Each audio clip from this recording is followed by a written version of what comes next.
चिमूर विधानसभा क्षेत्राचे आमदार कीर्तिकुमार भागडिया यांचे खांदे समर्थ व भाजप अल्पसंख्याक मोर्चाचे प्रदेश महामंत्री जुनेद खान यांनी नुकतेच काँग्रेसमध्ये प्रवेश केलेला आहे। एसपराठी न्यूजचे चंद्रपूर जिल्हा प्रतिनिधी वहाब अली सय्यद यांनी जुनेद खान यांच्या मुलाखतीदरम्यान त्यांच्याशी संवाद साधून प्रतिक्रिया जाणून घेतल्या। बघूयात काय म्हणाले जुनेद खान। भारतीय जनता पार्टी पक्षात आपण असतावेळी विदर्भ, चंद्रपूर, गडचिरोली सह विदर्भातही आपला वर्चस्व होता, परंतु भाजपा पक्ष सोडण्याचं कारण काय? बघा, आजकाल लोक सत्ताधारी पक्षात जातात। त्यामुळे मुस्लिम समाजात संभ्रमण आहे, तर एनआरसी बद्दल काय बोलाल? एनआरसी हे भारतीय जनता पार्टीचा असा एक हतियार आहे मुस्लिमांच्या विरोधात की त्यांनी आपले मत भारतीय जनता पार्टीला टाकायला पाहिजे। जर मुसलमानांनी भारतीय जनता पार्टीला मतदान करणं सुरू केले तर एनआरसी नावाचा हा डर भेव काय म्हणतात ते बंद होईल।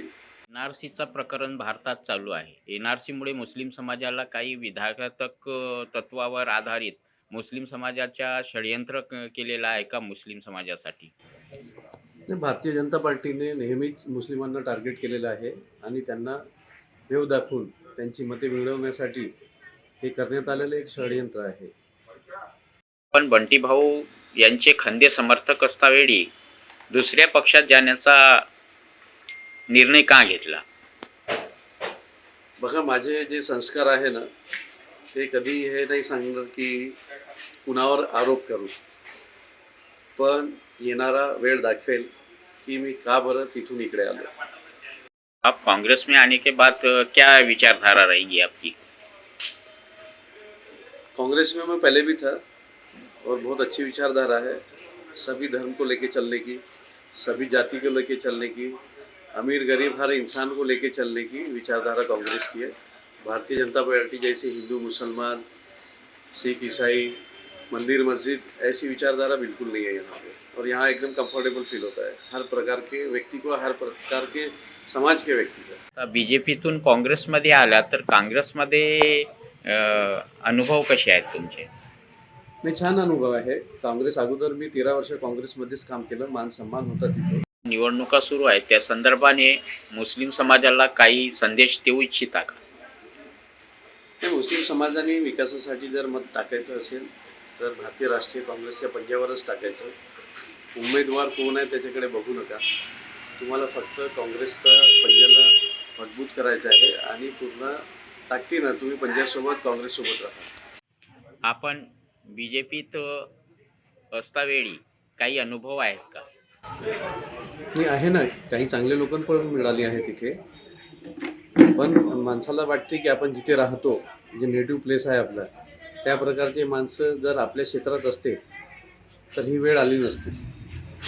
काही आशंका नसताना सुद्धा मी आलो इथे। काहीतरी स्वतःचा एक राहते माणसाला की तुम्ही जिथे काम करताय तिथे लोक कसे आहेत। मला 13 वर्ष लागली लोक समजायला, पण आता लक्षात आलं की भारतीय जनता पार्टी हे अल्पसंख्याक समाजाची तर बिलकुल नाही आहे। आणि दुसरी, भारतीय जनता पार्टी सध्या ठेकेदार, रेती तस्कर आणि बाहेरून येणाऱ्या लोकांची भारतीय जनता पार्टी झालेली आहे। भारतीय जनता पार्टीमध्ये आपण विदर्भ, चंद्रपूर, गडचिरोली सहित विदर्भात काम करतावेळी आणि भारतीय जनता पक्षाला वर्चस्व करण्याकरिता आपला सहयोग बहुमूल्य आहे, परंतु आपण भारतीय जनता पार्टी पक्ष का सोडला? भारतीय जनता पार्टी मी इमाने एतबारे आपलं पूर्ण काम केलं आहे। ते काम करत असताना समाजाच्या काही अडचणी, समाज भारतीय जनता पार्टीत काम करताना तो समाजसुद्धा आपल्या विरोधात जातो। हे सगळे संकट झेलून ही भारतीय जनता पार्टीत इमानदारीने काम केलं, पण भारतीय जनता पार्टी ही फक्त ठेकेदारांची पार्टी राहिली आहे। भारतीय जनता पार्टी ही फक्त बाहेरून येणाऱ्या लोकांची पार्टी राहिली आहे। भारतीय जनता पार्टीने आपली मुख्यधारा विसरली आहे। त्यांना अजितदादासारखे लोक ज्यांना शिवा देत होती भारतीय जनता पार्टी, त्यांच्यासोबत बसून सरकार चालवत आहे। तर तुम्हाला माहीतच असेल की भारतीय जनता पार्टीचे मुख्यधारा आता भारतीय जनता पार्टी विसरली आहे आणि ती अल्पसंख्याक बिलकुल नाही। एसपराठी न्यूजसाठी जिल्हा प्रतिनिधी वहाब अली सय्यद, चंद्रपूर।